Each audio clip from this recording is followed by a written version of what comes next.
نحمده ونصلي ونسلم على رسوله الكريم اما بعد فاعوذ بالله من الشيطان الرجيم بسم الله الرحمن الرحيم وَإِن تُطِيعْ أَكْثَرَ مَن فِي الْأَرْضِ اگر آپ اطاعت کریں گے اکثر ان لوگوں کی جو زمین میں ہیں یضلوک عن سبیل اللہ تو وہ آپ کو بہکا دیں گے سیدھے راستے سے یتبعون الا الظن نہیں وہ اتباع کر رہے مگر گمان کی وَإِنْهُمْ إِلَّا يَخْرُصُونَ اور نہیں ہیں وہ مگر اٹکل اور تخمینے سے باتیں کرتے ہیں ان ربک هو اعلم من یضل عن سبیلی بے شک آپ کے پروردگار خوب جانتے ہیں جو گمراہ ہوا اس کے رستے سے وہو اعلم بالمہتدین اور وہ خوب جانتا ہے ہدایت پانے والوں کو کفار نے ایک اور منصوبہ اللہ عمل اللہ کے محبوب نبی آخر الزمان صلی اللہ علیہ وسلم کی خدمت میں پیش کیا ایک تو آپ نے کل سنا کہ کسی کو ہم ثالث اور منصف بنا لیتے ہیں اس کو درمیان میں ڈال کے اپنے معاملات کا تصفیہ کر لیتے ہیں آج کی آیات میں انہوں نے صلح کی یہ صورت پیش کی کہ لوگوں سے رائے لے لیتے ہیں کہ صحیح کون ہے غلط کون ہے صحیح ہے وہ اپنے رستے پہ جمع رہے غلط ہے اس کو اپنا رستہ چھوڑنا چاہیے دوسرے لفظوں میں آپ اس کو یوں سمجھ لیجیے کہ ووٹ کر لیتے ہیں ریفرینڈم کرا لیتے ہیں جو اکثریت فیصلہ دے گی اس کو مان لیا جائے گا جدھر لوگ کم ہوں گے اس کو چھوڑ دیا جائے گا جس کو جمہوریت کا نظام کہتے ہیں حالانکہ شریعت میں جمہوریت کوئی چیز نہیں وَأَكْثَرُهُمْ فَاسِقُونَ اکثر لوگ نافرمان ہی ہوتے ہیں آپ نے دیکھا کہ نبیوں کی دعوت میں جو مسلمان ہونے والے وہ کم ہوتے ہیں اور بعض نبی تو ایسے کہ ان کے ساتھ بہت کم لوگ مسلمان ہوئے سیدنا ابراہیم علیہ السلام جب ہجرت کر کے گئے تو پوری دنیا میں ان پر ایک تو ان کی بیوی ایمان لانے والی تھی فآمن لہ لوط اور دوسرے ان کے بھتیجے یا بھانجے سیدنا لوط علیہ السلام تھے صرف 2 آدمی مسلمان تھے بس کل قیامت میں کچھ نبی آئیں گے کہ ان کے ساتھ ان کے ماننے والے 2 ہوں گے کسی کا ماننے والا 1 ہوگا اور کچھ نبی ایسے آئیں گے کہ وہ دنیا کے اندر محنت کرتے رہیں گے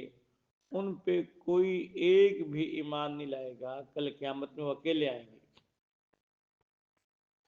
تو کامیابی ناکامی کثرت یا قلت کے ساتھ نہیں اور قلیل من عباد الشکور شکر گزار بندے نیک کم ہی ہوا کرتے ہیں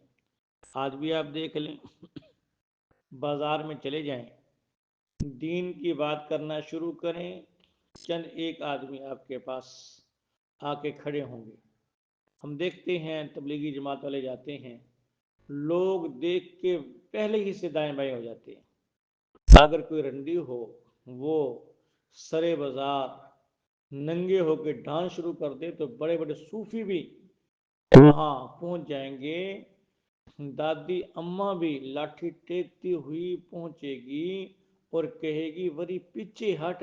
میں بھی دیکھوں کہ ٹھمکا لگاتی کیسے ہے تو یہ نافرمانی پہ اکثر لوگ آ جاتے ہیں تو انہوں نے یہ جمہوریت کا نظام دیا کہ دیکھو زیادہ کس کو صحیح کہتے ہیں اسلام میں جمہوریت کوئی چیز نہیں ہے شورائی نظام ہے کسی نے کہا نا جمہوریت ایک طرز حکومت ہے جس میں جمہوریت ایک طرز حکومت ہے جس میں بندوں کو گنا کرتے ہیں تولا نہیں کرتے تو نے کیا دیکھا نہیں مغرب کا جمہوری نظام چہرہ روشن اندرون چنگیز سے تاریک تر جمہور کے ابلیس ہیں ارباب سیاست باقی نہیں اب میری ضرورت ہے افلاک۔ اب جمہوری نظام میں کیا ہوتا ہے؟ ہر چرسی، بھنگی، جاہل، گنوار، بدکار، زناکار، اس کے ووٹ کی حیثیت گنتی میں وہ بھی ایک، اور ایک متقی، فاضل، قطب، غوث، ابدال، وہ بھی ایک برابر ہو جاتے ہیں۔ یعنی جو رائے کی حیثیت اور اہمیت ایک چرسی کی ہے وہی ایک جج اور وکیل کی ہے، دونوں کا ووٹ برابر ہوتا ہے۔ اس لیے اسلام شورائی نظام کو دیتا ہے کہ اہل ارباب، عقل و دانش وہ مشورہ کریں جس کو وہ تجویز کر لیں۔ تو ان کفار نے یہ مشورہ دیا کہ گنتی کر لیتے ہیں، ووٹنگ کروا لیتے ہیں، ریفرنڈم کرا لیتے ہیں، جو اکثریت فیصلہ دے گی اس تسلیم کر لیں گے۔ تو اللہ شانہ نے منع فرما دیا کہ یہ طریقہ ٹھیک نہیں۔ اگر آپ اکثر لوگوں کے پیچھے چلیں گے کہ اکثریت کس طرف ہے، جمہوریت کیا ہے، یضلوک عن سبیل اللہ، یہ آپ کو اللہ کے رستے سے بہکا دیں گے۔ وہ تو صرف گمان کے پیچھے چل رہے ہیں، بس ذہنی گمان ہے، اٹکل پچو ہے، تخمینہ ہے کہ صحیح یہ ہوگا، اس طرح کامیابی ملے گی۔ اور جو اللہ شانہ نے فرمایا وہ کوئی تخمینہ گمان نہیں ہے، اٹکل پچو نہیں ہے، وہ کنفرم اور اٹل بات ہے۔ جیسے اللہ فرما رہے ویسے ہی ہوگا۔